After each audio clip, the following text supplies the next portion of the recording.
మీకందరికీ మన ప్రభు అయిన యేసుక్రీస్తు నామములో షలోమ్. ఫ్రెండ్స్, ఇది నా యొక్క కొత్త క్రిస్టియన్ ఛానల్, సుభాష్ వరల్డ్ అనే ఛానల్ పేరు పెట్టాను. ఇది ఫస్ట్ వీడియో కాబట్టి మనం ఈ వీడియోలో ముఖ్యంగా ఆ పాటలు, తర్వాత క్రిస్టియన్స్ యొక్క ఈవెంట్స్, తర్వాత ఏమైనా క్రిస్టియన్స్ న్యూస్ ఓకే నేను అప్లోడ్ చేస్తుంటాను. దయచేసి సపోర్ట్ చేయండి ఫ్రెండ్స్. మనం ఇది ఫస్ట్ వీడియో కాబట్టి మనం ఒక వాక్యంతో మనం ఈ వీడియోని స్టార్ట్ చేద్దాం. ఆదికాండము 1వ అధ్యాయం 1వ వచనం.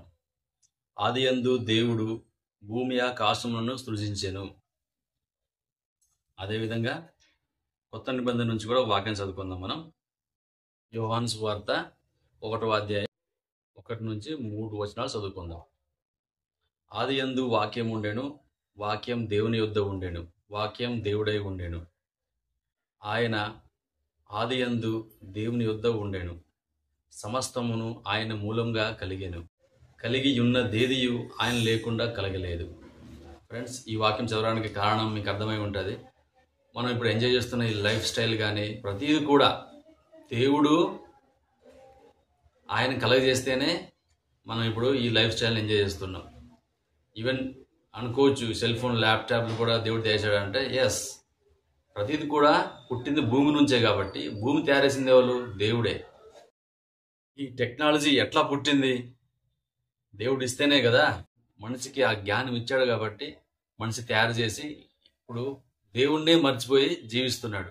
కాబట్టి మనం నిజమైన దేవుడిని తెలుసుకున్న బిడ్డలముగా మనం తప్పకుండా మనకి టైం దొరికినప్పుడల్లా మనం దేవుని యొక్క ప్రభావాన్ని, దేవుని యొక్క శక్తిని, దేవుని యొక్క జ్ఞానాన్ని మనం ఇతరులకు మనం బయలుపరచాలి.